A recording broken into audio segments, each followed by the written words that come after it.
Bonjour à tous, bienvenue pour l'analyse d'une nouvelle stratégie CFD Performance. Aujourd'hui, nous allons nous intéresser à la stratégie bélier de notre portefeuille. Elle traite le CAC 40. Alors, comme d'habitude, je vais commencer par regarder l'évolution du CAC depuis 10 ans pour le comparer à l'évolution de ma stratégie. C'est très important pour comprendre les points forts et les points faibles de cette stratégie.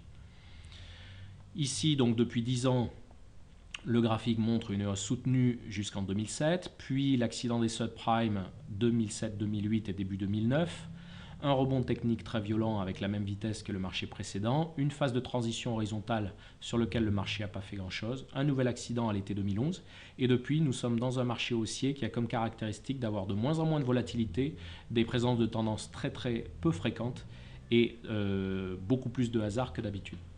Regardons maintenant la courbe de performance de notre stratégie bélier. Voilà sur les 10 dernières années la courbe de bélier.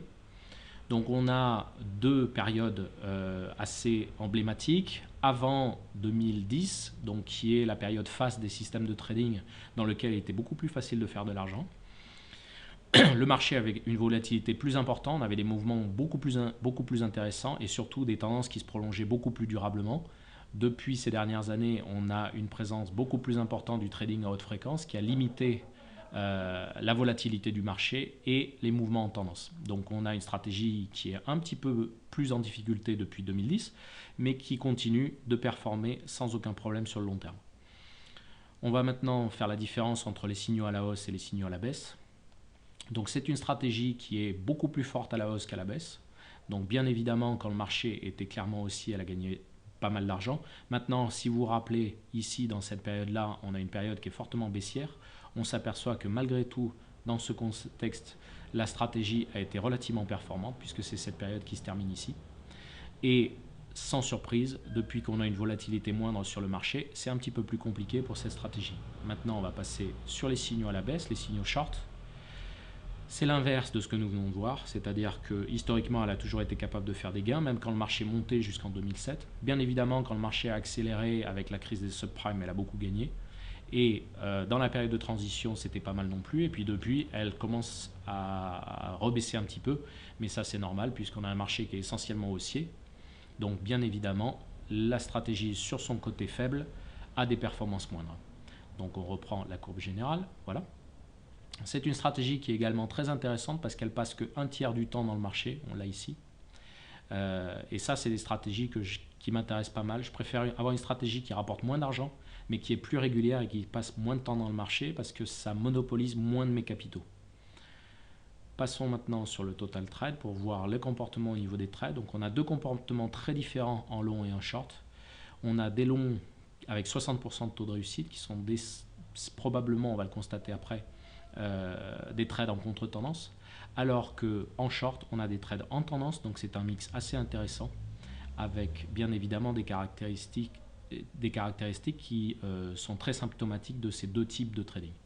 Donc ici, on a pour la contre-tendance 60% de taux de réussite, avec le plus gros gain qui est beaucoup moins important que la plus grosse perte. Ça, c'est typique des marchés contre-tendance. Et à l'inverse, en tendance, on a le plus gros gain qui est à peu près équivalent à la plus grosse perte avec un taux de réussite qui est faible. Voilà un petit peu pour notre stratégie bélier. Maintenant, nous allons nous attarder sur deux périodes particulièrement profitables pour cette stratégie.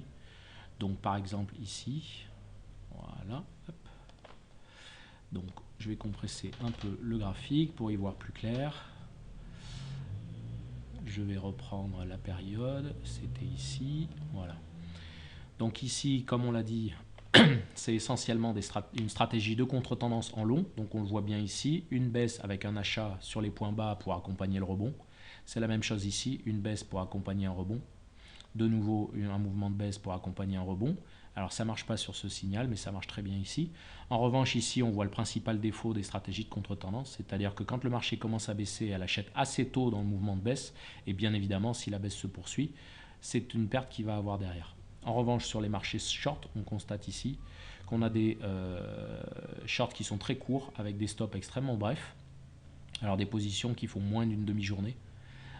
Donc c'est la raison pour laquelle on avait des gains qui étaient beaucoup moins importants sur le côté short que sur le côté long.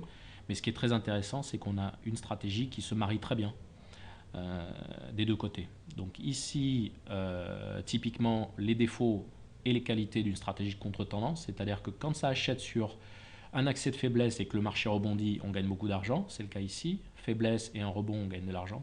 Faiblesse et un rebond, on gagne un tout petit peu. Ici, c'est beaucoup plus important. Par contre, quand le marché accélère à la baisse, on a une faiblesse et un achat avec une première perte, une seconde perte, une troisième perte. Donc tout le temps de l'accélération baissière, on va potentiellement perdre de l'argent et une fois que le rebond va venir, on a un gros gain qui va se matérialiser. Ça, on retrouvera ce comportement sur la plupart des stratégies de contre-tendance.